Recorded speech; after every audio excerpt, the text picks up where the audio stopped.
ये है दुनिया का सबसे खतरनाक और पावरफुल पॉइंट। 30 मील की इस छोटी सी जगह को कंट्रोल करने का मतलब है पूरी दुनिया पे राज करना, और इसे ब्लॉक करने का मतलब है पूरी दुनिया को तबाह कर देना। इस पॉइंट को कहते हैं स्ट्रेट ऑफ हॉर्मुज।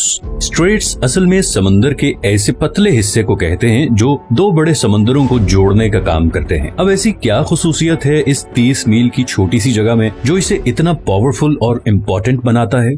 हमारी जमीन के 70% हिस्से पर समंदर हैं, और इन्हीं समंदरों के जरिए दुनिया की 80% ट्रेड होती है। किसी भी वक्त तकरीबन 50,000 समुद्री जहाज इन समंदरों को क्रॉस कर रहे होते हैं। लेकिन बदकिस्मती से इन समंदरों से गुजरना कोई आसान काम नहीं। कुदरती जोग्राफिया की वजह से इन समंदरों में ऐसे स्ट्रेट या चोक पॉइंट्स बने हुए हैं जो अगर किसी भी वजह से ब्लॉक हो जाएं तो पूरी दुनिया की इकोनॉमी हिल के रह जाएगी। यही हुआ था मार्च 2021 में, जब एक कार्गो शिप सुएज कनाल में 6 दिनों के लिए फंस गई थी और पूरी दुनिया को $10 बिलियन का नुकसान उठाना पड़ा। इसके अलावा भी दुनिया में बहुत से चोक पॉइंट्स हैं, जैसे कि पनामा कैनाल जो पैसिफिक और अटलांटिक ओशन के दरमियान ट्रेड को कंट्रोल करती है, केप ऑफ गुड होप जो पूरे अफ्रीकन कॉन्टिनेंट की ट्रेड फ्लो कंट्रोल करता है, स्ट्रेट ऑफ जिब्राल्टर जो कि मेडिटेरेनियन और अटलांटिक सी के दरमियान ट्रेड कंट्रोल करता है, डैनिश स्ट्रेट बाल्टिक और नॉर्थ सी ट्रेड को कंट्रोल करता है, टर्किश स्ट्रेट मेडिटेरेनियन और ब्लैक सी के दरमियान ट्रेड कंट्रोल करता है, और आखिर में स्ट्रेट ऑफ मलाका जो पैसिफिक और इंडियन ओशन की ट्रेड को कंट्रोल करता है। लेकिन इनमें से कोई भी पॉइंट इतना डेंजरस और इम्पोर्टेंट नहीं जितना स्ट्रेट ऑफ हॉर्मुज है, और इसकी वजह यह है कि पर्शियन गल्फ और गल्फ ऑफ ओमान को कनेक्ट करने का ये वाहिद रास्ता है, और यहीं से सारे समुद्री जहाज निकल के पूरी दुनिया में जाते हैं। अब पर्शियन गल्फ बहुत इम्पोर्टेंट जगह है क्योंकि 8 कंट्रीज अपनी कोस्ट लाइन इसके साथ शेयर करते हैं, जिसमें ईरान, इराक, कुवैत, सऊदी अरब, बहरीन, कतर, यूएई और ओमान शामिल हैं। इनमें से 4 मुल्कों के लिए बाकी दुनिया से कनेक्ट करने का वाहिद रास्ता ही स्ट्रेट ऑफ हॉर्मुज है। अब अगर आप मिडिल ईस्ट के बारे में थोड़ा बहुत जानते हैं तो ये आपको पता ही होगा कि मिडिल ईस्ट की पहचान उसका तेल है। ये तेल आज भी हमारी दुनिया का सबसे बड़ा एनर्जी सोर्स है।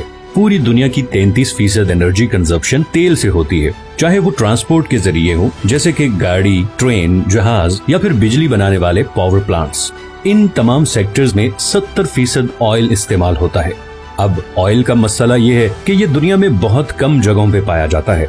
इस सर्कल में दुनिया का आधा तेल इन 8 कंट्रीज के पास है, और बात सिर्फ यही खत्म नहीं होती, बल्कि दुनिया के 40% नेचुरल गैस रिजर्व्स भी इसी सर्कल में मौजूद देशों के पास हैं। अब नेचुरल गैस तेल और कोयले के बाद दुनिया का तीसरा सबसे बड़ा एनर्जी सोर्स है। ब्रिटिश पेट्रोलियम के मुताबिक ईरान के पास दुनिया में सबसे ज्यादा गैस के रिजर्व्स हैं। तो हम ये कह सकते हैं कि पूरे पर्शियन गल्फ में तेल और नेचुरल गैस के इतने ज्यादा जखायर हैं जितने शायद हमारे पूरे प्लेनेट पे कहीं नहीं, और इसीलिए पूरी दुनिया की 15% एनर्जी सप्लाई इसी पर्शियन गल्फ में मौजूद कंट्री से आती है।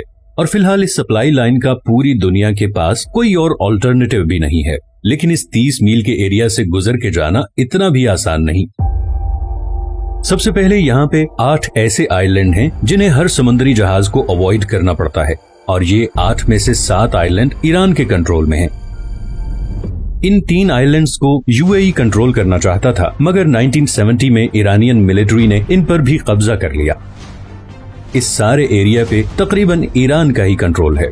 दूसरा, ये जो रेड हाईलाइटेड एरियाज आप देख रहे हैं, यहाँ पर समुंदर कम गहरा है और ऑयल टैंकर्स के लिए यहाँ से गुजरना तकरीबन नामुमकिन है। इतनी मुशक्कत के बाद पर्शियन गल्फ से निकलने वाला मेजॉरिटी तेल ईस्ट एशिया की तरफ जाता है, जिसमें से 76% तो सिर्फ 5 कंट्रीज के पास जाता है। सबसे पहले आता है चाइना। चाइना दुनिया की दूसरी सबसे बड़ी इकोनॉमी है और दुनिया में सबसे ज्यादा पेट्रोलियम इंपोर्ट करने वाला मुल्क है। चाइना की टोटल पेट्रोलियम इंपोर्ट का तकरीबन 45% इसी स्ट्रेट ऑफ हॉर्मुज से गुजर के आता है। जापान दुनिया की तीसरी सबसे बड़ी इकोनॉमी है, जिसे अपनी 100% एनर्जी इंपोर्ट करनी पड़ती है, और इस 100% इंपोर्टेड एनर्जी सप्लाई में से तकरीबन 80% इसी 30 मील के चोक पॉइंट से गुजर के आती है।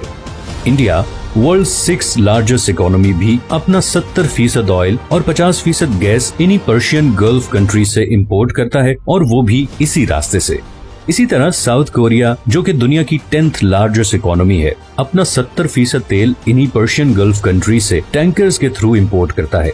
जो उसी 30 मील के स्ट्रेट ऑफ हॉर्मुज से गुजर के आते हैं। तो अगर ये 30 मील की छोटी सी जगह किसी भी वजह से लंबे अरसे के लिए ब्लॉक हो जाए तो दुनिया की दूसरी, तीसरी, छठी और 10वीं इकोनॉमीज बिल्कुल कोलैप्स कर जाएंगी। और इसी तरह पर्शियन गल्फ में मौजूद इन तमाम 8 कंट्रीज का सोर्स ऑफ रेवेन्यू भी खत्म हो जाएगा और एज अ रिजल्ट पूरी दुनिया में एक जबरदस्त इकोनॉमिक क्राइसिस आ जाएगा।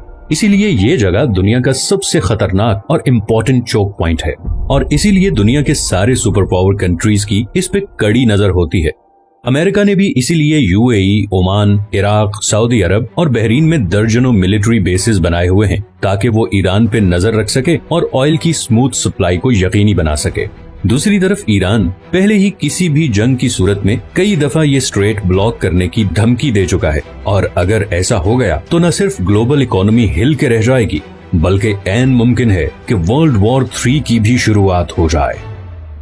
अगर आपको ये वीडियो पसंद आई है तो इसे लाइक और चैनल को सब्सक्राइब जरूर कर लें और अगर आपके पास कोई सजेशंस हैं तो कमेंट में जरूर बताएं। मैंने अभी बहुत से इंटरेस्टिंग टॉपिक्स पे वीडियोस बनानी है तो आपकी सपोर्ट बहुत जरूरी है। अपना ख्याल रखिएगा, मिलते हैं नेक्स्ट वीडियो में।